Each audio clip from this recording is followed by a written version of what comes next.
আমি এখন আপনাদের সামনে যে বিষয়টা আলোচনা করব সেই বিষয়টা হলো বর্তমান সমাজের মধ্যে আমরা একটা বিশেষ বিষয় পরিলক্ষিত করতেছি, সেটা হচ্ছে প্রত্যেক জায়গায় মানুষ ডিপ্রেশনে আছে। কিসে? ডিপ্রেশনের আলামত বা লক্ষণ 8টা। কয়টা? 8টা। আমি এই আলোচনাটা করে যাচ্ছি, এই 8টার কোনো একটা যদি আপনাদের ভিতরে একটা, দুইটা, তিনটা মিলে যায় তো ডিপ্রেশন আপনার ভিতরেও আছে। এটা কিন্তু একটা রোগ। এটা কি রোগ? এই রোগ থেকে বের হয়ে আসতে হবে। যতক্ষণ পর্যন্ত এই রোগের মধ্যে আপনি আছেন, আপনি কিন্তু হেদায়েতের পথ, আল্লাহ রসুলের পথ পাওয়াটা আপনার জন্য কষ্ট হয়ে যাবে।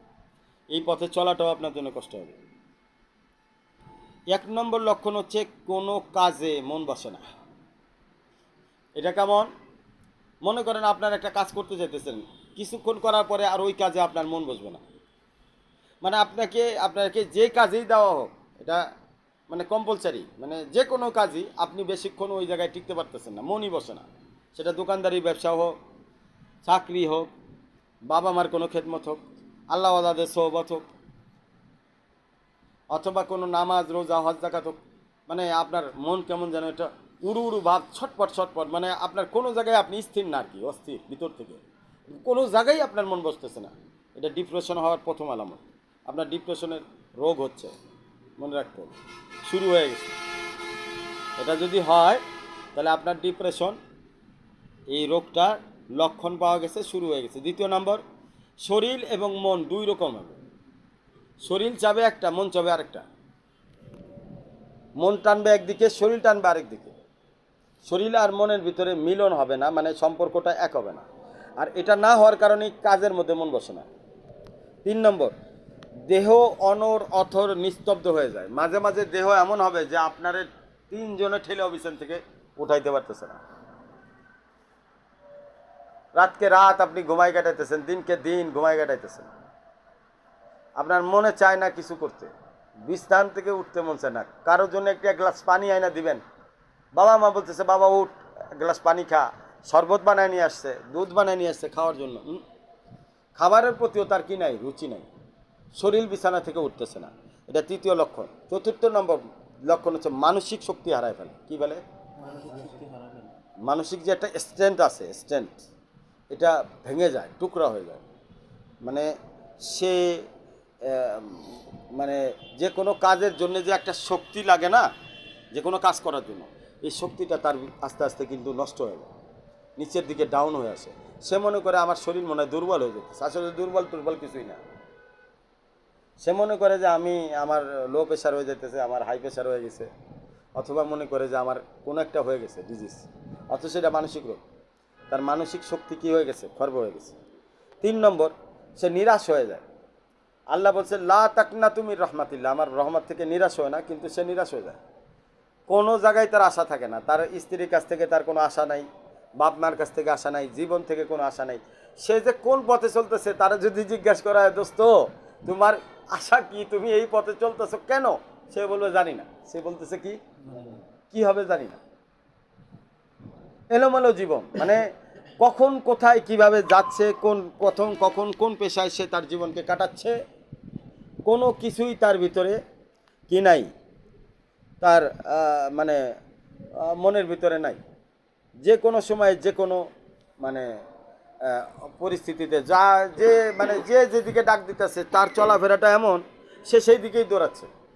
সে বোঝাশোনার কোনো মানে নাই। একজনে বলতেছে এইটা ভালো, ওই দিকেই দৌড়াচ্ছে, একজনে বলতেছে এইটা ভালো, ওই দিকেই দৌড়াচ্ছে, তার কোনো বিবেক বিবেচনা নেই। একজনে বলতেছে তুই এটা কর, ওইটাই করতেছে, মানে সে যে কি করতেছে সে নিজেও জানে না। তার কোনো উদ্দেশ্যহীন তার জীবনের চলাফেরা, এরকম একটা পরিস্থিতি তার শক্তিকে আস্তে আস্তে নষ্ট করে দিচ্ছে। তো বন্ধুরা আমার, এইভাবে কিন্তু মানুষের জীবনটা আস্তে আস্তে ডিপ্রেশনের দিকে চলে যায়। তারপরে 6 নম্বর হলো সে চারিদিকে অন্ধকার দেখে। কি দেখে?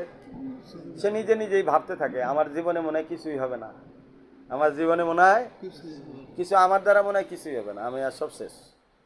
সে যেদিকে তাকায় সেদিকে তার অন্ধকার, সে মনে করে আমার সব শেষ। তারপরে 7 নম্বর হচ্ছে সে সিদ্ধান্তহীনতায় ভুগতে থাকে। মানে কোনো সিদ্ধান্ত তার কাছ থেকে যদি চাওয়া হয় যে ভাই আমার একটা সিদ্ধান্ত দেন, তো সিদ্ধান্ত দিতে পারে না, সিদ্ধান্তহীনতায় ভোগে। আসলে সে তার তো জীবনের উদ্দেশ্যই জানে না, সে নিজের জীবনের ফয়সালা সে সুন্দরভাবে করতে পারতেছে না, সে আরেকজনের জীবনের সিদ্ধান্ত কিভাবে দিবে। সে চিন্তা করে আমি আমার জীবনের অবস্থা ভালো না, আরেকজনের সিদ্ধান্ত দিতে গেলে তারটাও যদি এরকম হয়, তো সিদ্ধান্তহীনতায় ভোগে। 8 নম্বর, তার মেজাজটা অস্বাভাবিক মাত্রায় লক্ষ্য করা যায়। এরকম যখন এই যে 7টা পিছনে যে 7টা কথা বললাম, এই 7টা জিনিস যখন দেখা যায় তার মেজাজের মধ্যে অস্বাভাবিক কিছু প্রতিক্রিয়া দেখা যায়, সে যখন তখন অ্যাক্সিডেন্ট করতে পারে। কেমন অ্যাক্সিডেন্ট? দেখা গেছে কাউরে মেরে ফেলতে পারে, যখন তখন যে কোনো জায়গায় তার ঝগড়া লেগে যেতে পারে, সেটা বাপ মা হোক, বোন হোক, ভাই হোক, পরিবার হোক এবং বাহির হোক, বন্ধু বান্ধব হোক। তার মেজাজের কিন্তু কোনো লিমিট নাই, কোন সময় হট হবে, কোন সময় তার মেজাজ ডাউন হবে, এটা বলার কোনোভাবেই এটা বলা সম্ভব না। যে কোনো অবস্থাতেই অ্যাক্সিডেন্ট হতে পারে, বড় ধরনের অ্যাক্সিডেন্ট হতে পারে। আমরা দেখেছি এই ডিপ্রেশনের রোগী সাধারণত তারা হয় যারা আল্লাহ এবং আল্লাহ রসুল থেকে দূরে চলে যায়। আল্লাহ এবং আল্লাহ রসুল থেকে দূরে চলে যায়।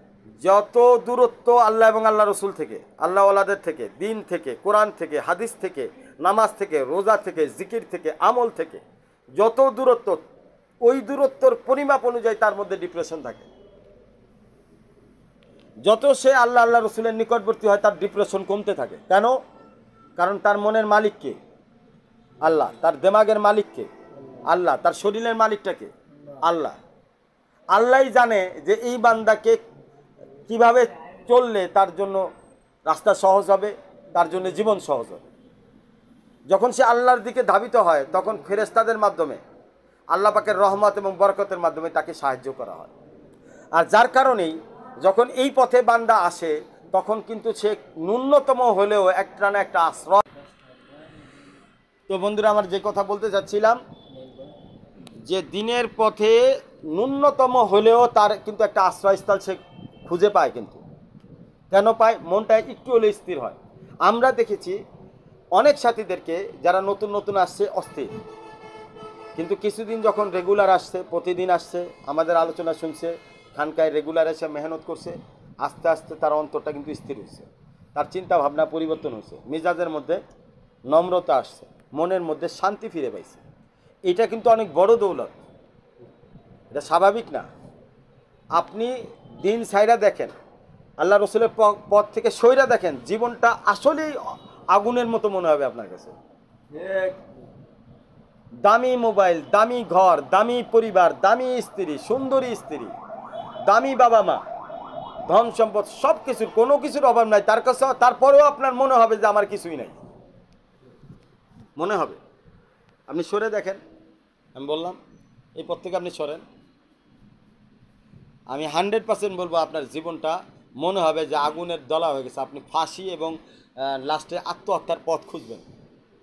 অনেকেই খুঁজছে, অনেক সাথীরা খুঁজছে, আল্লাহর রহমত এখন তারা ভালো আছে। এর মূল কারণ কি? আল্লাহ রসুলের কাছে আসছে। মনে রাখবেন, একটা বান্দার 3টা গুণ যদি থাকে সে ডিপ্রেশন থেকে বাঁচবে, এই ধরনের সমস্যা থেকে বাঁচবে। 1 নম্বর গুণ থাকতে হবে একটা বান্দার, শুকরিয়া আদায় করতে হবে। চাই আপনার কাছে কিছু থাকুক, চাই না থাকুক, আল্লাহ আপনারা কিছু দিছে, চাই না দিছে, শুকরিয়া আদায় করতে হবে। 2 নম্বর গুণ, যে কোনো বিপদ আসুক, যত বড় বিপদই আপনি দেখেন না কেন, রমজান সামনে আসে, যত বড় বিপদই আপনার সামনে আসুক না কেন, সেটা ছোট হোক চাই বড় হোক, আপনাকে ধৈর্য ধরতে হবে। কি ধরতে হবে? ধৈর্য ধরতে হবে। কারণ আপনি পৃথিবীতে যখন আসছেন, খেয়াল করে, আমি কিন্তু একটা দামি কথা বলে যাচ্ছি, প্রথম কাজ করছেন আপনি কাঁদছেন। পৃথিবীতে আসার পরেই আপনি কি করছেন? কান্নাকাটি করছেন কি না? তারপরে দ্বিতীয় কাজ আপনার সাথে হয়েছে, আপনার রক্ত ঝরছে। কি ঝরছে? পুরুষদের কি মুসলমানি করার মাধ্যমে রক্ত ঝরানো হয়, মহিলাদের ওয়ালাইকুম আসসালাম হায়েজ নিফাজের মাধ্যমে রক্ত ঝরে। আচ্ছা আমার কথা হলো, আপনি কি দোষ করে আসছেন? আপনি পৃথিবীতে আসার পরে কানবেন কেন, হাসবেন আপনি? কি আপনি নতুন একটা জায়গায় আসছেন, আপনার তো কান্নার কথা না, আপনার তো আপনার কিসের কথা, হাসার কথা। কি দোষ করে আসছেন? আপনার তো কোনো দোষ নাই যে আপনি আসার পথেই পরেই কানবেন। আপনার কোনো দোষ নাই, আপনি জন্মগ্রহণ করে কানলেন কেন? আপনার দোষ তো নাই, আপনি নিষ্পাপ শিশু, আপনার কোনো দোষ নাই, কোনো গুনাহ নাই, আপনি কানবেন কেন? প্রশ্ন কিনা? আচ্ছা আপনি জন্মগ্রহণ করতে পারেন নাই, তার মধ্যেই হুকুম দেওয়া হয়েছে 7 দিনের মধ্যে আপনার মুসলমানি করতে হবে। কয় দিনের মধ্যে? অথবা কি করতে হবে? কোরবানি দিতে হবে। এটাকে কি বলে? আকিকা দিতে হবে। এটাও রক্ত ঝরানো লাগতেছে। আচ্ছা আপনি আকিকা কেন দিবেন? আপনি কি দোষ করছেন যে আপনি আকিকা দিবেন? আপনার কেন কোরবানি দেওয়া লাগবে? ছেলে মানুষ হইলে, পুরুষ মানুষ হইলে, ছেলে মানুষ হইলে 2টা খাসি, আর মহিলা হলে 1টা। তো এই কোরবানিটা কেন দেওয়া লাগবে? আপনি কি অন্যায় করছেন? আমি একটু আগে বলতেছিলাম, কি বলছি, যে প্রথমে বলছি আপনার শুকর আদায় করতে হবে সবসময়। 2 নম্বর, বিপদের ধৈর্য ধরতে হবে। আল্লাহ আপনাকে কিন্তু বোঝাই দিছে জন্মের মাধ্যমে যে সামনের জীবন কিন্তু ভালো থাকতে হলে শুরু যেটা দিয়ে করাই দিছি শেষ পর্যন্ত যেন এটাই থাকে, শেষ যেন, অর্থাৎ তোমার চোখের পানি দিয়ে আমাকে রাজি করতে হবে। চোখের পানি দিয়া আমি আল্লাহকে রাজি করতে হবে, এটা দিয়েই তোমার শুরু হয়েছে, এটা দিয়েই শেষটাও এটাই যেন থাকে। 2 নম্বর, কোরবানি। আকিকার মাধ্যমে, কোরবানি দেওয়ার মাধ্যমে তোমাকে বোঝানো হয়েছে তোমার জীবনে বড় বড় বিপদ আসবে, এবং প্রত্যেকটা বিপদেই তোমাকে কোরবানির পথ চয়েস করতে হবে। কী করতে হবে?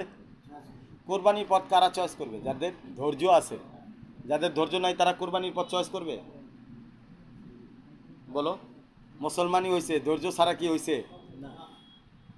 ওই বাচ্চা যদি লাফালাফি করতো তাকে মুসলমানি করানো যাইতো? তো খেয়াল আছে? তাহলে চোখের পানি দিয়া তোমাকে আল্লাহ বোঝাই দিল যে তুমি জন্মগ্রহণ করার সাথে কাঁদছো, তোমার শেষ পর্যন্ত আমি আল্লাহকে রাজি করার জন্য চোখের পানি দিয়ে আমাকে রাজি করতে হবে। 1, আমি এটা খুব পছন্দ করি। 2, তোমাকে কোরবানি করা লাগছে, পশু কোরবানি দেওয়া লাগছে, সাথে তোমার মুসলমানিও করানোর মাধ্যমে তোমার শরীরের রক্ত তুমি ঝরাইছো, পশুর কোরবানির মাধ্যমে তুমি রক্ত ঝরাইছো। তার মানে কোরবানির পথে চলে আমি আল্লাহকে রাজি করতে হবে। এই 2টা সবক তোমার জন্মের সাথে সাথে আল্লাহ তোমাকে দেখাইছে, তোমার জন্মের সাথে সাথে। তুমি যদি না বুঝো তাহলে কে বুঝাবে? এবং এই 2 কোরবানি মাঝখানে তোমার জন্য আজান এবং ইকামতের ব্যবস্থা করা হয়েছে। তুমি কোরবানি কোন পথে, দুনিয়ার পথে করবা না আখিরাতের পথে করবা? একটা প্রশ্ন আছে না? তুমি চোখের পানি দুনিয়ার জন্য ঝরাইবা না আখিরাতের জন্য, না আল্লাহ রসুলের জন্য ঝরাইবা? এইটা বোঝানোর জন্য আজান এবং একামত। আজান এবং শিশু বাচ্চা ডান কানে কি, বাম কানে একামত। কেন দেওয়া হয়েছে? যে তুমি তোমার চোখের পানি কার জন্য ঝরাইবা? আল্লাহর জন্য। তুমি কোরবানিটা কার জন্য করবা? আল্লাহর জন্য। তোমার জন্মের সাথে সাথে সবক দিছে, আর তুমি দুনিয়াতে এসে এই সবক ভুলে গেছো। তোমার মতো বেকুব দুনিয়াতে আছে কে? আল্লাহ তো বলেই দিছে যে তোমার বড় বড় বিপদ আসবে, আর এই বিপদগুলো তোমাকে কোরবানির পথে অগ্রসর হইয়া কোরবানির পথকে চয়েস কইরা তারপরে আমাকে রাজি করতে হবে। বিপদ আসবেই, এটা তো বলে দিছে। তোমার জন্মের সবক এটা, তোমার জন্মগ্রহণের সবক এইটাই না? এই কথার কোনো বাইরে আমাকে বলো। তোমরা যদি আমার কথা যুক্তি তোমরা যদি কাটতে পারো তো কেটে দাও, সমস্যা নাই তো। কাটা যাবে? যুক্তি কি কাটা যাবে? দেখো, খেয়াল করে দেখো ভাইয়া, আসলে আমাদের 2 নম্বর গুণ বিপদে ধৈর্য ধরা। 3 নম্বর গুণ, আল্লাহ যখন যার জন্য যেটা ফয়সালা করে তখন তাকে সেটার উপরে রাজি থাকতে হবে। তুমি ইচ্ছা করলেই পুরা বিশ্বের মালিক হয়ে যেতে পারবে না। এই আজ পর্যন্ত কোনো প্রেসিডেন্ট এমন হয়েছে যে পুরা পৃথিবীর শাসন করছে? আল্লাহ রসুল তো পুরা পৃথিবী শাসন করেন না। হযরত ওমর রাদিয়াল্লাহু তাআলা পুরা পৃথিবীর শাসক ছিলেন না, অর্ধ জাহানের শাসক ছিল। আজ পর্যন্ত কাউকে এমন দেখছো যে সে আদম আলাইহিস সালামের জামানা থেকেই মানে নেতা, অর্থাৎ বাদশাহ হয়েছে, এখন পর্যন্ত সে জীবিত আছে, আছে নাই। তার মানে তার বাদশাহিয়াত কিন্তু, তার নেতাগিরি, তার পদ পজিশন কিন্তু পার্মানেন্ট না। আল্লাহর অলিরাও আজ পর্যন্ত, শুরুতে অলি হয়ে এখন পর্যন্ত অলি একইভাবে একই চেয়ারে বৈশা মাতবরি করতেছে, এমন আছে। আমিও মারা যাব, আমিও থাকবো না, কেউ না কেউ আমার চেয়ারে এসে বলবে। কথা কি বুঝতে পারছো? তাহলে ব্যাপারটা কি? ব্যাপারটা ফুল একটা পরীক্ষা, ফুল প্যাকেজটাই কি পরীক্ষা। আমাকে পরীক্ষা দিতে হবে, ইচ্ছায় হোক অনিচ্ছায় হোক। তো এই পরীক্ষা আমার 3টা কাজ করা লাগবে। কি কয়টা কাজ? সব সময় শুকরিয়া আদায় করতে হবে, সব সময়। 2 নম্বর কাজ কি করতে হবে? যে কোনো বিপদ আসুক, আমার ইচ্ছায় হোক অনিচ্ছায় হোক, বিপদে ধৈর্য ধরতে হবে। 3 নম্বর কাজ কি? আল্লাহর ফয়সালা যখন যখন যেভাবে যেমনটাই আমার উপরে হোক, আমাকে তখন সেভাবে তার উপরেই রাজি থাকতে হবে। তাহলে ডিপ্রেশন থাকবে না, দুশ্চিন্তা থাকবে না, অন্তর ভালো থাকবে। যেই কয়টা দিন আপনি দুনিয়াতে বাঁচবেন, আল্লাহ সুন্দরভাবে আপনারা নিয়ে যাবেন। এবার আমি আরেকটা কথা বলবো, হুদহুদ পাখির বিচার। সুলাইমান আলাইহিস সালামের জামানায় হুদহুদ পাখি নামে একটা পাখি ছিল। এই পাখিটা সমুদ্রের নিচে দেখতো, পানির নিচের গভীরে কি আছে এটাও দেখতে পারত। তো কাকে সুলাইমান আলাইহিস সালামের কাছে বিচার দিছে। তো কি বিচার? হুদহুদ পাখি বলে এত কিছু জানে। কি জানে? তো মাঝে মাঝে যে ওই শিকারি, পাখি শিকারীদের আছে, হাতে শিকার হয়ে যায়, তখন কি দেখতে পারে না? তখন কি কি পারে না? খেয়াল করছো কথাটা? কত দামি কথা বলছে। সে সমুদ্রের নিচে কি আছে দেখতে পারে, দূর দূরে আকাশের কোন কোনায় কি আছে দেখতে পারে, এত ক্ষমতা হুদহুদ পাখির। হ্যাঁ, সুলাইমান আলাইহিস সালাম, আপনি তো বাদশাহ, আপনি হুদহুদ পাখির এত ভালোবাসেন, আমি কাউ আরে ভালোবাসেন না? আমি তো দেখতেছি হুদহুদ পাখি মিথ্যাবাদী, ওইগুলা কিছুই পারে না। যদি পারতো তো শিকারির হাতে শিকার হয় কেন? শিকারির হাতে প্রশ্নটা দেখছো তো? কি কাকে কি প্রশ্নটা করছে, সাংঘাতিক প্রশ্ন না? সুলাইমান আলাইহিস সালাম অবাক হয়ে গেছে কাকের প্রশ্ন। তৎক্ষণাৎ সুলাইমান আলাইহিস সালাম চিন্তা করতে পারেনি, কথা তো তাই। এই ডাকো হুদহুদ পাখিরে। পাখিরে ডাকছে, কি ব্যাপার? তুমি বলে এত কিছু পারো, তো শিকারির হাতে শিকার হয়ে যাও কেন? কাক তো তোমার ব্যাপারে বিচার দিছে, প্রশ্ন করছে, উত্তর দাও। না দিতে পারলে তোমার গর্দান যাবে, তোমাকে মেরে ফেলবো আমি। তো হুদহুদ পাখি বলছে, হযরত সুলাইমান আলাইহিস সালামকে বলছে, হযরত, আমি দেখতে পারি এটা আল্লাহর ইচ্ছায়। আমাকে এই ক্ষমতাটা আমাকে দেওয়া হয় নাই, আমার নিজের ক্ষমতা না, আল্লাহ দিছে, তার কারণে আমি দেখতে পারি। কিন্তু আমি পাখিও তকদিরের বাইরে না। আমি যত ক্ষমতাশীল হই না কেন, যখন আল্লাহ ফয়সালা করেন যে আমি মারা যাব, তখন আমার ক্ষমতা আল্লাহ পাখি সিনাই নিয়ে যায়। কি যায়? কাক এটা বুঝতে পারে নাই, তকদিরকে কাক অস্বীকার করতেছে, তকদিরকে কাক অস্বীকার করতেছে। কারণ আমার তকদিরের লেখা মৃত্যুর সময় আমার চোখ তখন কাজ করে না, আমি এত দূর তখন দেখতে পারি না। আমি যার হাতে শিকার হব, আমি যার হাতে শিকার হব, তখন আমি হুদহুদ পাখিও দেখতে পারি না, কারণ শিকার হওয়ার ব্যাপারটা ফয়সালা আল্লাহ করছে।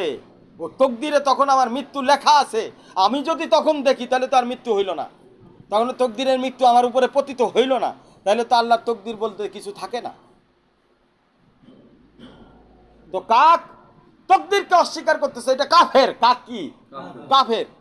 তখন সুলাইমান আলাইহিস সালাম বলছে, আসলেই তো হুদহুদ পাখি, তুমি সুন্দর একটা প্রশ্নের উত্তর দিছো। কাকরে তখন শাস্তি দিছে হযরত সুলাইমান আলাইহিস সালাম, যে তুমি তকদিরকে অস্বীকার করো, তোমাকে শাস্তি দেওয়া হবে। তখন কাককে শাস্তি গ্রহণ করতে হয়েছে। কথা কি বুঝতে পারছো? এবার আরেকটা বিষয়, খুব সুন্দর একটা বিষয় বলবো এখন, খুব মজাদার, খুব মজা লাগবে এখানে। খুব মজাদার একটা বিষয় তোমাদের সামনে পেশ করতেছি। বিষয়টা হলো 3 বন্ধু। কয় বন্ধু? বিল্ডিং করছে হচ্ছে 60 তলা। কয় তলা? তো 60 তলায়, 60 তলায় তারা থাকে। কত তলায় থাকে? 60 তলায় থাকে। তো সিকিউরিটি 12টা পর্যন্ত থাকে, 12টা পরে আর সিকিউরিটি থাকে না। তো যখন সিকিউরিটি নাই তো লিফট বন্ধ রয়েছে, কী রয়েছে, বা যে কোনো কারণে লিফটে কারেন্ট না থাকার কারণে লিফট কী হয়ে গেছে, বন্ধ হয়ে গেছে। এখন এই 3 বন্ধু চিন্তা করলো 60 তলায় চড়বো কীভাবে, রাত্রিবেলাতে থাকতে হবে। তখন 3 বন্ধু বলল যে এক কাম কর, তাহলে আমরা 3 জনে কে কোনটা ভালো পারি সেটা বলতে থাকি, এইভাবে উঠতে থাকি। তো এক বন্ধু বললো যে আমি গল্প স্বল্প অনেক ভালো বলতে পারি, আমার কাছে আমি যত গল্প জানি হাসির গল্প, এই গল্প পর্যন্ত 20 তলা পর্যন্ত উঠতে পারবা। দ্বিতীয় বন্ধু বলল আমি বিভিন্ন গান বাজনা ভালো জানি, তো আমি যা গান বাজনা জানি তার দ্বারা তোমরা আমার সাথে গান বাজনা শুনতে শুনতে 20 তলা পর্যন্ত উঠতে পারবা। তাহলে কয় তলা হইল, 40 তলা। থাকে আর কয় তলা, 20 তলা। বাকি শেষ বন্ধুটা বলল যে আমি অনেক মেকানিজম জানি, আমি টেকনিক জানি, মানুষকে কিভাবে বস বানানো যায়, কিভাবে মানুষকে ধরা যায়, এগুলো আমি জানি, রাজনীতির ব্যবহারগুলো আমি জানি, আমি এত সুন্দর সুন্দর ব্যবহার রাজনীতির জানি, এইগুলো যদি তোমরা শোনো তো বাকি 20 তলা পর্যন্ত টের পাবা না। তাহলে কয় তলা হইল, 60 তলা। শুরু হয়ে গেল। প্রথম বন্ধু 20 তলা পর্যন্ত নিচে, দ্বিতীয় বন্ধু গল্প করতে করতে 40 তলায় নিচে, তৃতীয় বন্ধু গল্প করতে করতে 60 তলা পর্যন্ত। কয় তলায় নিচে, এবার তালা আটকানো, কি আটকানো, যখন তালা খুলতে গেছে এখন একজন বন্ধু আরেক বন্ধুর দিকে তাকায়, 60 তলা পর্যন্ত আইলাম, চাবি তো নাই, কি নাই, চাবি আনবে কি, চাবি তো নিচে রয়েছে। খেয়াল করতেছ, হ্যাঁ, আমরা দুনিয়ার 60 তলায় উঠতে গিয়া আখিরাতের চাবি নিচে ফেলায় চলে যেতেছি। দুনিয়ার 60 তলা বুঝো, দুনিয়ার 60 তলা বুঝতে তোর অসুবিধা নেই, দুনিয়ার অনেক বড় হইতে হবে, তাই না, অনেক টাকার দরকার, তাই না, অনেক কিছু দরকার, তাই না, এগুলো করতে গিয়া আখিরাতের জান্নাতের চাবি নামাজ ভুইলা ছুঁয়ে দিতেছে। মানুষের বয়স কত, 60 বছর যদি হয়, তাহলে 60 বছরে সে 60 তলায় ওঠার জন্য 60 বছর কাটাই দিল, কিন্তু সেই বন্ধুরা তারা 3 বন্ধু 60 বছর জীবনের বয়স কাটাই দিল কি দুনিয়ার 60 তলায় ওঠার জন্য, কিন্তু আখিরাতের চাবি নামাজের চাবি ভুইলা নিচে ছুঁয়ে গেল। এখন যখন মারা গেছে, এখন যখন জান্নাতে গেছে, কি গেছে, দরজার সামনে গেছে কষ্ট মষ্ট কইরা, এখন কি নাই, এখন কি সম্ভব চাবি আনা, দুনিয়াতে ফিরা, তোমার আবার দুনিয়াতে জীবন ফিরা পাইতে হবে, তারপরে আবার চাবি আনতে হবে, এটা আর সম্ভব, কি করতে হবে, কি চাবি লাগবে, কি লাগবে,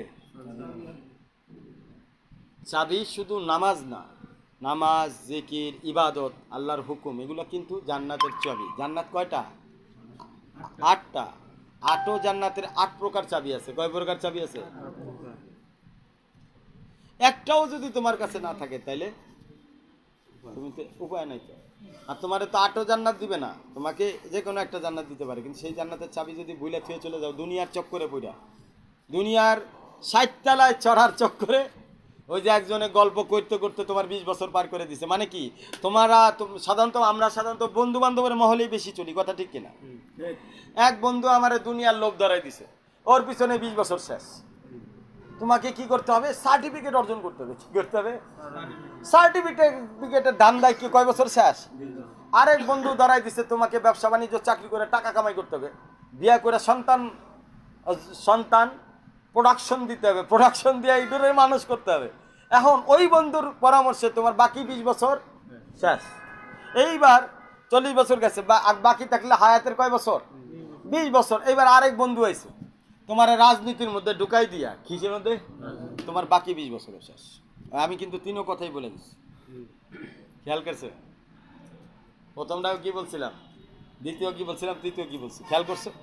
এবার 20 বছর শেষ, এখন মারা গেছো, এখন আল্লাহ কয়, আল্লাহর কাছে গেছো, আল্লাহ আমার জান্নাত দেন, আল্লাহ কইছে চাবি নিয়ে আইছো, আল্লাহ কি বলতেছে, চাবি দাও, জান্নাত দিচ্ছি।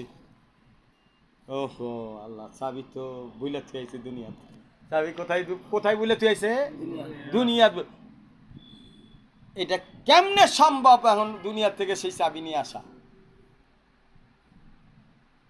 ওই চাবিটা আবার তুমি দুনিয়ার থেকে নিয়ে আসবা, এটা কিভাবে তোমার পক্ষে সম্ভব?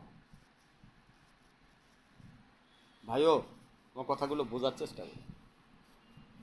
পৃথিবীটা বড় কিছু না, এখানে সম্মানটাও বড় না, এখানে অসম্মানটাও বড় না।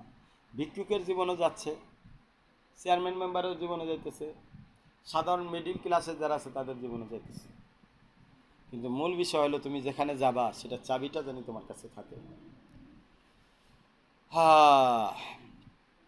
ফজরের নামাজের ব্যাপারে বলা হয়েছে, মান সাল্লা সুবহা ফাহুয়া ফি জিম্মাতিল্লাহ, যে সকালবেলার ফজরের নামাজ পড়লো সে আল্লাহর জিম্মায় থাকলো। কার জিম্মায়? রাকাতাল ফজরে খায়রুম মিনাদ দুনিয়া ওয়া মা ফিহা। হাদিসের মধ্যে আছে ফজরের নামাজের 2 রাকাত নামাজ দুনিয়া এবং দুনিয়ার মধ্যে যা কিছু আছে তার থেকে উত্তম। মাশাআল্লাহ। তারপরে ঘরের নিয়ম হচ্ছে ফজরের সুন্নত 2 রাকাত সুন্নত ঘরে পড়া। এই 2 রাকাত সুন্নতে ঘরে যে পড়বো, প্রথম রাকাতে সূরা কাফিরুন পড়বো, দ্বিতীয় রাকাতে সূরা ইখলাস পড়বো। এরপরে বাকি যে 2 রাকাত জামাতের সাথে আদায় করতে হবে। তো সুন্নতের পরে একটা দোয়া আছে, আল্লাহুম্মা রব্বা জিব্রাইল ওয়া মিকাইল ওয়া ইসরাফিল ওয়া মুহাম্মাদিন নাউযু বিকা মিনান নার। ফজরের সুন্নতের পর আল্লাহর কাছে হাত তুলে দোয়া করা যে আল্লাহ, হ্যাঁ জিব্রাইলের রব, হ্যাঁ মিকাইলের রব, ইসরাফিলের রব, এ মুহাম্মদ সাল্লাল্লাহু আলাইহি সাল্লামের রব, তুমি আমাকে জাহান্নামের আগুন থেকে হেফাজত করো, আমিন। ফজরের সুন্নাত পড়ার পরে স্ত্রী, ঘরের স্ত্রী থাকলে স্ত্রীর সাথে কথা বলা, স্ত্রীকে ঘুমায় থাকলে তাকে জাগায় দেওয়া, এটা সুন্নত। এরপরে ফরজ নামাজ পড়তে যাওয়া। তো আরও একটা বিষয় আপনাদের সামনে পেশ করবো, এটাও অনেক গুরুত্বপূর্ণ বিষয়। আমরা সবসময় যে ডিপ্রেশনে থাকি, আমাদের ডিপ্রেশনের মূল কারণ হলো মাথায় বোঝা চাপানো থাকে। কী থাকে? কারো ঘরের বোঝা, কারো মা বাবার বোঝা, কারো ভাই বোনের বোঝা, কারো স্ত্রীর দেওয়া বোঝা, কারো সমাজের বোঝা, কেউ আপনারে ধমক দিছে, কেউ আপনার সাথে লড়াই করার জন্য হুমকি দিছে, সেই বোঝা নাকি? কারো প্রেম প্রীতি করতেছে, প্রেমিকারা কেমনে হাসিল করা যাবে সেই বোঝা, কারো দোকানদারি ব্যবসা বাণিজ্যের বোঝা, কারো চাকরি বাকরির বোঝা, বোঝা বিভিন্ন প্রকার। হ্যাঁ, কারো মানসিক রোগ, বোঝাই বোঝা, কি এরকম বিভিন্ন বোঝা মানুষের মধ্যে আছে। তো এই বোঝা আমি আমার পক্ষ থেকে নামাবো কিভাবে, আমি সেই সিস্টেমটা এখন বলবো। খুব গুরুত্বপূর্ণ বিষয় না? বোঝা নামাইতে না পারলে তো বিপদ। ঠিক। তো এক বুজুর্গের কাছে তার শাগরেদ গিয়ে বলল যে হযরতওয়ালা সব সময় মাথায় পেরেশানি থাকে, একটার পর একটা থাকে, এটা আসতেই থাকে, কি করি? এই বোঝার কারণে আমি রোগী হয়ে যাইতেছি, ডিপ্রেশনের রোগী হয়ে যাইতেছি। আস্তে আস্তে আমার শরীর দুর্বল হয়ে যাচ্ছে, মানসিকতা দুর্বল হয়ে যাচ্ছে, কাজের শক্তি পাচ্ছি না, হিম্মত পাচ্ছি না, মনে হয় চারিদিকে অন্ধকার, কোনটা করব, ভবিষ্যৎ কি হবে, এই নিয়ে আমি আস্তে আস্তে শেষ হয়ে যাচ্ছে। হযরতওয়ালা কীভাবে এর থেকে বাঁচতে পারি, আমাকে রাস্তা বলে দেন। তখন এই বুজুর্গ বলল, চল আমার লগে। কি লোক? পাহাড়ে চড়বো। কয়? পাহাড়ে চড়বো। তো যখন চলা শুরু করছে, বুজুর্গ একটা ব্যাগ, থৈলার ব্যাগ তার কাঁধে দিয়ে দিছে। কয়? থৈলার ব্যাগ কাঁধে দিচ্ছে। থৈলার মধ্যে কয়টা পাথর? 6টা পাথর। কয়টা পাথর? বড় বড় পাথর দিয়া তার কাঁধে চলাই দিচ্ছে। তো চলো, এখন চলতেছে আস্তে আস্তে, তো ওজন বাড়তেছে, যখন উপর দিক যায় বাড়তেছে, যখন ওজন বাড়তেছে, বুজুর্গ কি করতেছে? একটা করে পাথর নামাইতেছে। কি? পাহাড়ে যখন উপরের দিকে একটু উঠছে, একটা করে নামছে, পাথর নামাইছে, একটু হালকা হয়েছে। আবার যখন পাহাড়ের উপরের দিকে, পাহাড়ের কথা কেন বলতেছি? আখিরাত। উপরের দিকে কোনটা? নিচের দিকে কোনটা? দুনিয়া। দুনিয়া। উপরের দিকে কোনটা? আখিরাত। তো আমি বলতেছি, দুনিয়ার থেকে আপনি আখিরাতের লাইনে চড়বেন কিভাবে, বোঝা নামাবেন কিভাবে, সেই ঘটনাটি এই উদাহরণ দিয়ে বোঝাচ্ছি। এটা একটা মোটিভেশন। কিন্তু আমি যে মোটিভেশন দিচ্ছি, এই মোটিভেশন বাংলাদেশের কেন, বিশ্বের কোনো স্পিকারের কাছে নাই। আপনি খুঁজেন এই কথাটা, যদি কোনো বাংলাদেশের স্পিকারের মুখ দিয়ে পান, তাইলে আমার বললেন যে হযরত আল্লাহ অমুক স্পিকারের মুখ দিয়ে এই কথা পাইছি, পাবেন না। বুঝতে পারছেন? আমি সাধারণ জিনিস আপনাদের সামনে পেশ করি না, যেটা আপনি সহজেই পাওয়া যাবেন। তো পাহাড়ের দিক মানে আখিরাতের দিক, হ্যাঁ, এটা খেয়াল আছে তো? পাহাড় মানে উপরের দিক। তো উপরের দিকে আপনি যখন চড়বেন, দুনিয়ার থেকে আখিরাতের দিকে যখন চড়বেন, তখন আপনার বোঝা নামাইতেই হবে। যদি না নামান, তাহলে বোঝার কারণে আপনি পড়ে যেতে পারেন নিচের দিকে, পড়ে যেতে পারেন নিচের দিকে। কি দুনিয়ার মধ্যে আটকে যেতে পারেন, আখিরাতে আর চড়া হবে না, আখিরাতের পথে আর চলা হবে না। তাহলে আপনি চলবেন কীভাবে? প্রশ্ন না এটা? তো বুজুর্গ যখন তাকে নিয়ে চলা শুরু করলো, পাথর তো 6টা দিছে, কয়টা দিছে? এবার যখন উপরে উঠছে একটা নামাইছে, একটু আবার উপরে উঠছে, মানে মোট হলো 6 স্টেপ। দ্বিতীয় স্টেপে যখন উঠছে তখন পাথর আরেকটা নামাইছে। তৃতীয় স্টেপে যখন উঠছে তখন পাথর আরেকটা নামাইছে। চতুর্থ স্টেপে যখন উঠছে তখন পাথর আছে কয়টা? 2টা।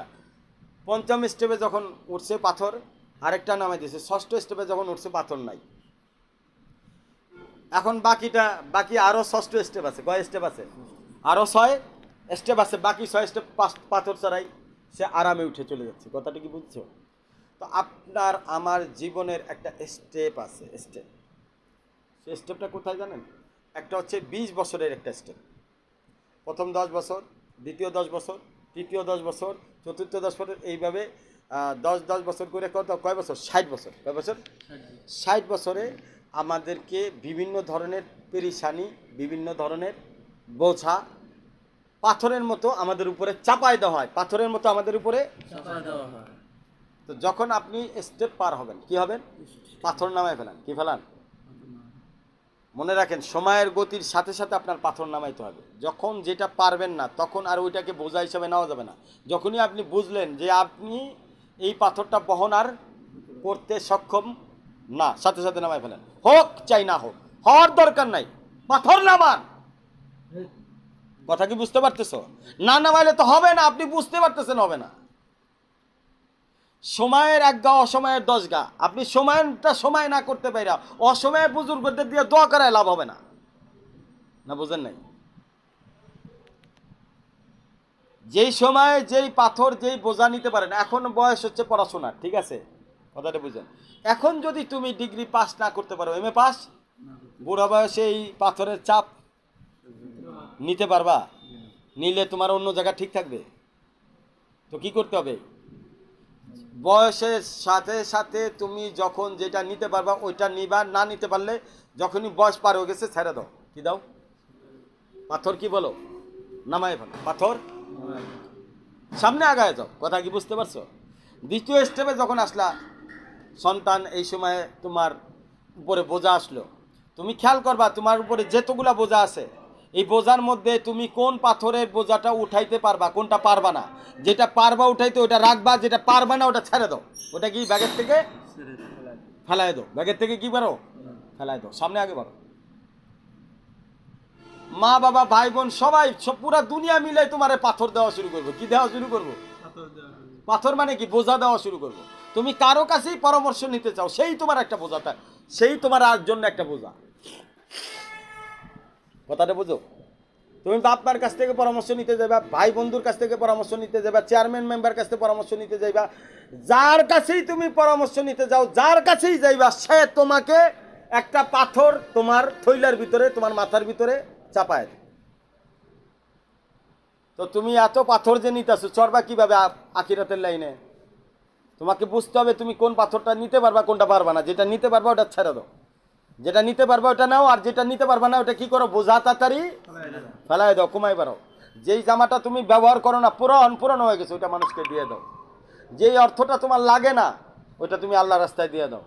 ওইটা তোমার জন্য বোঝা। তুমি মনে রেখো, অনেকে মনে করো অর্থ জমাইতে পারলে মনে হয় শান্তি। তোমাকে আমি বলি, তোমার কাছে 1 কোটি টাকা আছে, বা এক কোম্পানির কাছে কত কোটি টাকা আছে? 10 কোটি বা 100 কোটি টাকা আছে। কত কোটি টাকা আছে? কোম্পানির দরকার কত? 10 কোটি। কত দরকার? 90 কোটি দরকার নাই। এই 90 কোটি কাদের টাকা? আল্লাহর হাজার বান্দাদের টাকা।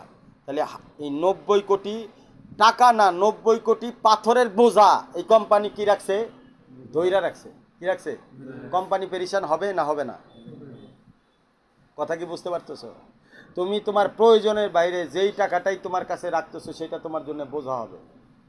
চাই তুমি যত বড় লোকই হও, এই বোঝার থেকে বাঁচতে তুমি পারবে না, কারণ ওইটা তোমার টাকা না। ওই টাকার পিছনে হাজারো মানুষের চোখের পানি আছে, সুতরাং ওইটা থাকবে না। এবার বোঝাটা কেমনে হবে? তুমি তো টাকা সহজে বাইর করবে না, কি করবে না?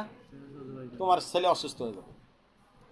দেখছো টাকা যে তুমি আটকায় রাখছো, আল্লাহ বাইর করার জন্য কি করছে? কি করছে?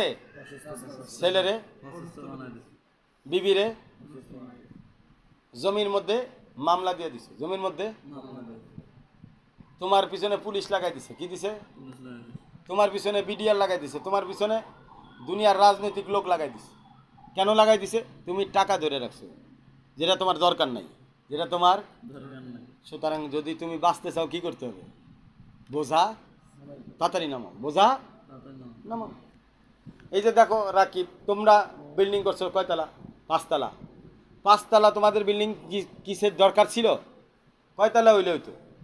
1 তলা হইলে হইতো, হইতো কি না? কিন্তু যখন 5 তলা বানাইতে গেছো, বোঝা আইছে না নাই? প্রতি মাসে ব্যাংকে আসে টাকা নেওয়ার জন্য, আসে কি না? এখন এটা টাকাটা কি তোমাদের জন্য হালাল না হারাম? হারাম হয়ে যেতেছে। একে তো হারাম হইলো, তারপরে বোঝা হইলো, আখিরা তো নষ্ট হইলো। এবার বোঝা দিতে দিতে জীবন শেষ। 40 বছর পর্যন্ত তোমার বাপ মা কিছু খাইতে পারবে? 40 বছর পরে তোমার বাপ মা ঋণ পরিশোধ করলো, তাতে তোমার বাপ মা বোঝা টানছে, দুনিয়াও গেছে আখিরাতও গেছে। না দুনিয়ায় শান্তি করতে পারলো, না আখিরাত পাইলো। কথাটা বুঝছো? তা এটা দরকার কি ছিল? প্রশ্নটা বুঝছো আমার কথাটা? তো এটা 1 তলা পর্যন্ত থাকলেই তো জরুরত ছিল, প্রয়োজন ছিল। ওই পর্যন্ত থাকলে তার বোঝার অতিরিক্ত নেওয়ার দরকার নাই। আল্লাহ যাকে ভালোবাসে তারা তাদের দুনিয়ার লাইনে বোঝা কমায় রাখে। কি রাখে? আমরা মনে করি যে আল্লাহ আমারে কেন দিল না, আল্লাহর উপর রাগ করি, দিনের পথে আমরা চলা বন্ধ করে দিই। বুঝছো রমজান? অথচ আল্লাহ যে তোমার ভালো করছে, কি করছে? তোমার ভালো করছে। এখন যদি তোমার কথা অনুযায়ী তোমার আল্লাহ যদি মেম্বার বানাই দিত, বোঝা কমতো না বাড়তো? তোমার এই বোঝার দরকার ছিল। তুমি তুমি নিজের পরিবার চালাইতে হিমশিম খাও। কি খাও? তোমার বউ একটা কয়, বাপে একটা কয়, মায় একটা কয়, এইগুলা চালাইতেই তোমার জানবার হয়ে যায়। তুমি যদি মেম্বার হও তো বাকি পুরা সমাজ চালাইবা না বউ বাচ্চা চালাইবা? বোঝা বাড়লো না কমলো? এত বোঝা চালাইতে গিয়া তুমি কি আখিরাতের পাহাড়ে উঠতে পারবা? তাহলে আখিরাতের পাহাড়ে উঠতে গেলে বুজুর্গ কি সবক দিল? যেটা তোমার দরকার, যতটুকু তোমার প্রয়োজন, যতটুকু বোঝা তুমি বহন করতে পারবা অতটুকু রাখো, আর বাকিটা কি করো? ফেলায় দাও। তাইলেই বাঁচতে পারবা, তাইলেই তুমি ডিপ্রেশন থেকে বাঁচবা। তুমি ডিপ্রেশনে কেন? উটকো ঝামেলা নিয়ে ডিপ্রেশন। তোমার কাছে 99টা জিনিস আছে। কয়টা জিনিস আছে? একটা জিনিস নাই। কি নাই? ওই একটা জিনিসের জন্য তুমি পাগল হয়ে রয়েছো। কয়টা জিনিসের জন্য পাগল হয়ে রয়েছো? এটা কেমন? এই উদাহরণটা শুনো খেয়াল করে। এই উদাহরণটা খেয়াল করে শোনো দোস্ত, খেয়াল করো। আমি খুবই আরেকটা গুরুত্বপূর্ণ কথা বলতেছি। আগের কালে রাজা বাদশারা দেখতো মানুষ আর কি কে কেমন। তো এক রাজা দেখছে এক লোক খুব হাসি খুশি থাকে, সে কখনো কাঁদেও না, কোনো সময় টেনশনে থাকেও না। তখন এই রাজা বলল যে এই লোকটা এত হাসি খুশি, আচ্ছা এর একটু চেক করা যাক।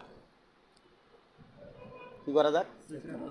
উজিরের দায়িত্ব দিছে, তুমি আমার একটু চেক দাও তো এই লোকটা আসলেই কি হাসি খুশি, না আসলে কোনো সমস্যা আছে কিনা। তো উজির বলছে 1 রাতের ব্যাপার আমার হুজুর, আপনি 1 রাত সময় দেন। কি সময়? আমি 1 রাত্রি আপনাকে দেখাই দিব, আপনি খালি খেলা দেখবেন। আমি যখন কাজ শুরু করব আপনি কি দেখবেন?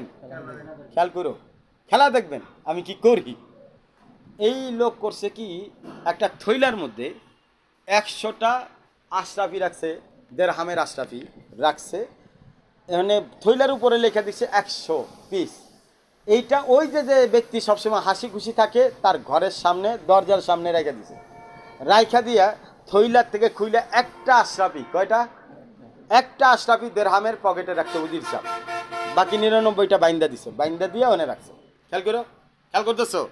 হ্যাঁ, 99টা বাইন্দা দিয়ে ওখানে রাখছে। কিন্তু এইবার এই লোক ঘর থেকে বাইরে হয়ে দেখে, আরে আশরাফি এতগুলো। প্রথমে নিয়ে গেছে, নেওয়ার পরে বেরোইছে। আবার কিছুক্ষণ পরে তার আবার ভিতরে গেছে, ভিতরে যাওয়ার পরে তার বউ শুদ্ধা বেরোইছে, কি জানি তালাশ করে। কিছুক্ষণ পরে বউ বউ আর জামাই দুজনে ভিতরে গেছে, তারপরে তার ছেলে মেয়ে শুদ্ধ বেরোইছে, তারপরে আবার চারজনই ভিতরে গেছে, তারপরে তার বাপ দাদা, বাপ মা, আবার দাদা দাদি, নানা নানি যারা আছে সব গোষ্ঠী ধরে বার হয়েছে, পুরো এক জামাত, ঠিক আছে, 12-13 জনের এক জামাত মিলা কি জানি তালাশ করতেছে। উজি রে বাদশা বলে কি ব্যাপার, ব্যাপারটা কি যায় জিজ্ঞেস করলে বোঝা যাবে। এখন সকালবেলা গেছে, যায় জিজ্ঞেস করছে বাদশা উজি তারে, যায় কি ব্যাপার, রাত্রেবেলায় দেখলাম তোমরা খুব ঘামে আছো, কি সমস্যা, তোমরা খুব টেনশনে পেরেশানি দেখা যায়। পেরেশানি তো হুজুর কিছুই না, কিন্তু একটা পেরেশানি আছে। কি পেরেশানি? তো রাত্রেবেলায় কে যেন আমাকে 100টা আশরাফি দেরহামের হাদিয়া দিল, তো আমি 100টা পাইলাম।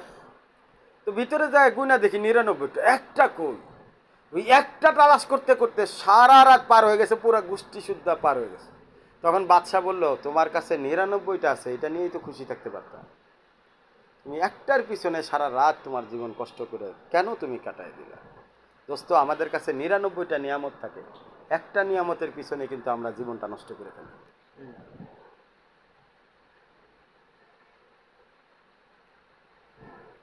আল্লাহর দেওয়া 99টা নিয়ামত আমাদের কাছে আছে, একটা নাই। ওই একটা নাই কেন, ওইটার পিছনে আমার জীবনটা নষ্ট হয়ে যেতেছে, অথচ খেয়াল করতেছি না 99টা নিয়ামত আল্লাহ আমারে দিয়ে রাখছে।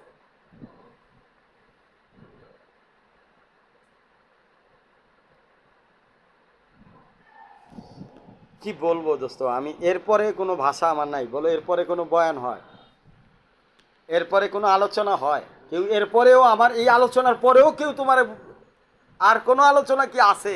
যে আলোচনার পরে, আমার আলোচনার পরে আর কোনো কি আলোচনা থাকতে পারে না, যেটা তুমি বুঝবা না? প্রত্যেকটা মানুষই একই কাজ করতেছে, তার কাছে 99টা নিয়ামতই আছে, একটা নাই। কখন? আমি যখন দেখি আমার কাছে রিক্সা আছে, আরেকজনে অটো চালায়, তখন আমার কাছে রিক্সাটার দাম থাকে না।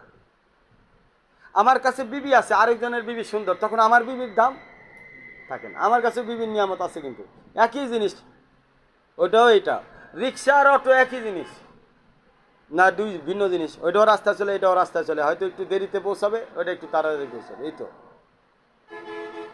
এখন যারে রিক্সা দিছে আল্লাহ তো সময়টাও ওইভাবেই দিছে, তারা তো রিক্সার গতিতে আল্লাহ তার জীবন কাটাবে, অটোর গতি তারে দিবে না।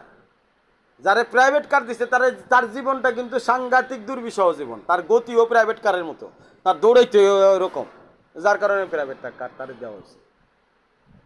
এখন তোমার কাছে অটো আছে, প্রাইভেট কার নাই, তোমার বন্ধু প্রাইভেট কার চালায়, এখন তোমার কাছে অটো আছে, সিএনজি আছে, তোমার কাছে বাস আছে, আছে না আমাদের কাছে? আচ্ছা, বাসের সিটটা আমার কাছে প্রাইভেট কারের সিটের থেকে ভালো লাগে ভাই। এই যে বাসে শৌখিনে আসি, মাঝে মাঝে এনাতে আসি, আমার কাছে কত ভালো লাগে জানো? তোমাদের প্রাইভেট কার ওই যে কি বলে আরো, এই যে হাইয়েস, ওর সামনে কিছুই না, এমন সিট, যেভাবে আসে একেবারে মনে হয় বাদশার মতো শুয়ে আরামে চলে আসতেছি, অথচ তারপরেও আমার কাছে মনে হয় আমার কাছে গাড়ি নাই কেন, আমার কাছে প্রাইভেট কার নাই কেন, আমার কাছে হাইয়েস নাই কেন? এর মতো গাদা, আমার মতো গাদা দুনিয়াতে আছে? আল্লাহ এত নিয়ামত দিয়ে রাখছে তোমাকে, তারপরে তোমার প্রাইভেট কার লাগবে? ওর কাছে কি আছে? আইফোন আছে, আমার কাছে নাই কেন ভাই? এটা কেমন কথা? ওই আইফোন ওয়ালারে জিজ্ঞেস করে দেখো, তুমি আইফোন নিয়ে কয় হাজার টাকা ব্যবসা করছো? জিজ্ঞেস করলে কবে, ভাই তুইও যা করস আমিও তাই করি, কথাই কস আমিও তাই করি, তখন তো তোমার বিষয়টা বোঝা উচিত। আমিও কথাই বলি না, অন্য কিছু করি, দরকার আছে আমাকে ওই জন্য আফসোস করার? আমার 99টা নিয়ামত আমার আছে, অথচ আমি অন্যটার দেখা আমার 99টা নিয়ামতকে আমি ভুলে যেতেছি। আমার ওই একটা নিয়ামত লাগবে, ওইটা হার কাছে কেন? বিশেষ করে আমাদের বউ বাচ্চারা, অর্থাৎ আমাদের বিবিদের মধ্যে এই রোগটা বেশি। বউ বাচ্চারা নিয়ে আপনি বেড়াইতে গেছেন কোনো বন্ধুর বাসায়, যায় দেখছে দামি ফ্রিজ, কাম হয়ে গেছে, এখন আর আপনারা ঘুমাইতে দিবে না। তোমার ফ্রিজ, এটা কোনো ফ্রিজ? তার বাসায় যায় দেখো কীরকম ফ্রিজ। নিয়ে গেছেন বেড়াইতে গিয়ে এক বন্ধুর বাসায়, সে তার বউ পরছে হয়তো দামি এক কাপড়, যেই কাপড় ভাই তোমার বউ হয়তো জিজ্ঞেস করছে ভাই কাপড়ের দাম কত, সে বলছে এই কাপড়ের দাম 5,000 টাকা, তুমি কাপড় যেটা দিছো 1200 টাকা, এখন তো তার 1200 টাকার কাপড় আর ভালো লাগতেছে, ভাই এটাও কাপড় ওটাও কাপড়, সে তো পরিধানই করছে নাকি, ওটাও ময়লা হবে এটাও ময়লা হবে, ওর জীবনও কাপড় পরে যাবে, তোমার জীবনও কাপড় পরেই যাবে, তোমারটা না একটু কম দাম, তো এটা তোমার কাছে নিয়ামত। তুমি ওই 5,000-এর পিছনে ঘুরতে গিয়া তোমার যে আসল নিয়ামত 99টা নিয়ামত তুমি ভুলে গেছো। ঠিক একই কাম ওই লোকরা সারা রাত দেখা গেছে বউ প্রথমে স্বামী যায় গুনছে 99টা, একটা কই ব্যাগের উপরে লেখা আছে 100, একটা কই, আমি প্রথমে সে তালাশ করে গেছে, একটা খুঁজে পায় নাই, পরে বউরে হায়ার করছে, বউরে চলো তো খুঁজে পারি, বউরে হায়ার করে বউ মিলে তালাশ করছে তাও পায় না, এরপরে কি বাপ মারে হায়ার করছে তাও পায় না, সন্তানরে হায়ার করছে তাও পায় না, তারপরে দাদা দাদি নানা নানির হায়ার করছে, পুরো এক জামাত 12 জনের জামাতের ঘুম নষ্ট, সারা রাত গেছে, একদিন আর খুঁজা পাই নাই। বাদশা বলতেছে তুমি যখন 99টা পাইছো ওইটারই ভোগ করো, আবার একদিনের জন্য সারা রাত জাগলা, এটা কোনো হইল? এখন আর কথা কয় না। আমরা কি করি, এরকম হায়ার করি দুনিয়াতে। আমার অটো নাই, আমার প্রাইভেট কার নাই, কি করতে হবে? চেয়ারম্যানের কাছে যেতে হবে। কি করতে হবে? রাজনীতি করতে হবে। কি করতে হবে?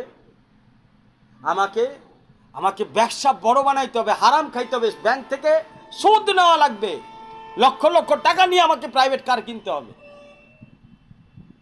আমরা ব্যাংকে হায়ার করতেছি, চেয়ারম্যান সাহেবরে হায়ার করতেছি, এলাকার ধনী মানুষেরকে হায়ার করতেছি আমার ইচ্ছাকে পরিপূর্ণ করার জন্য। এই যেমন রাত্রে বইলা সব বাপ মা সন্তানদের 1 দিনার পাওয়ার জন্য হায়ার করতেছে, অথচ 99টা দিনার তার কাছে আছে।